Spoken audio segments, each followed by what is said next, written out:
ಹಾಗೆ ಭೈರತಿ ಸುರೇಶ್ಗೂ ಕೂಡ ನಗರಾಭಿವೃದ್ಧಿ ಸಚಿವ ಭೈರತಿ ಸುರೇಶ್ಗೂ ಕೂಡ ಇಡಿ ನೋಟಿಸ್ ಅನ್ನ ಕೊಟ್ಟಿದೆ. ಪ್ರಕರಣಗಳ ಸಂಬಂಧಪಟ್ಟ ಹಾಗೆ ಸಾಕ್ಷಿಗಳು ಹಾಗೆ ದಾಖಲೆಗಳನ್ನ ಸಲ್ಲಿಸಿ ಎನ್ನುವಂತ ಸೂಚನೆಯನ್ನ ನೋಟಿಸ್ನಲ್ಲಿ ಕೊಡಲಾಗಿದೆ. ಪಿಎಂಎಲ್ಎ ಸೆಕ್ಷನ್ಗಳನ್ನ ಉಲ್ಲೇಖಿಸಿ ನೋಟಿಸ್ ಅನ್ನ ಕೊಡಲಾಗಿರುವಂತದ್ದು ಭೈರತಿ ಸುರೇಶ್ ಅವರಿಗೆ. ಇವತ್ತೇ ಹಾಜರಾಗುವಂತೆ ಕೊಟ್ಟಿತ್ತು ನೋಟಿಸ್ ಇಡಿ ಇವತ್ತೇ. ಆದ್ರೆ ವಿಚಾರಣೆಗೆ ಭೈರತಿ ಸುರೇಶ್ ಹಾಜರಾಗಿಲ್ಲ. ಮತ್ತೊಂದೆಡೆ ನೋಟಿಸ್ ಪ್ರಶ್ನಿಸಿ ಕೋರ್ಟ್ ಮೊರೆ ಹೋಗುವಂತ ಪ್ರಕ್ರಿಯೆಯೂ ಕೂಡ ನಡೆದಿದೆ. ಸಂಜೆ ಹೈಕೋರ್ಟ್ ನಲ್ಲಿ ಭೈರತಿ ಸುರೇಶ್ ಅವರ ಅರ್ಜಿಗೆ ಸಂಬಂಧಪಟ್ಟ ಹಾಗೆ ಇಡಿ ಕೊಟ್ಟಿರುವಂತಹ ನೋಟಿಸ್ ಅನ್ನ ಪ್ರಶ್ನಿಸಿ ಅವರೇನ್ ಸಲ್ಲಿಸಲಾಗಿರುವಂತಹ ಅರ್ಜಿ ಇದೆ ಅದರ ವಿಚಾರಣೆ ಸಂಜೆ ಸಂದರ್ಭದಲ್ಲಿ ನಡೆಯುತ್ತೆ.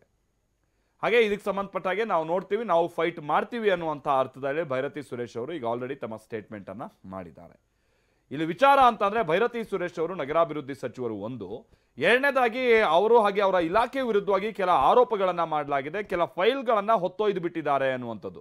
ಒಂದು ತನಿಖಾ ಆಯೋಗವನ್ನ ರಚಿಸಿ ಆ ತನಿಖೆ ಮಾಡುವಂತ ಸಂದರ್ಭದಲ್ಲಿ ಆ ಅಧಿಕಾರಿಗಳು ಅಥವಾ ಆಯೋಗದಲ್ಲಿರುವಂಥವರು ಹಲವು ಫೈಲ್ಸ್ಗಳನ್ನ ಎತ್ಕೊಂಡು ಹೋಗ್ಬಿಟ್ಟಿದ್ದಾರೆ ಅನ್ನುವಂಥದ್ದು. ಒಂದು ಹಂತ ಮುಂದೋಗಿ ಇದಕ್ಕೆ ಸಂಬಂಧಪಟ್ಟಾಗೆ ನಾವು ದೂರುದಾರರು ಫೈಲ್ಗಳನ್ನ ಕತ್ಕೊಂಡು ಹೋಗ್ಬಿಟ್ಟಿದ್ದಾರೆ ಅಂತಲೂ ಕೂಡ ಹೇಳಿದರು.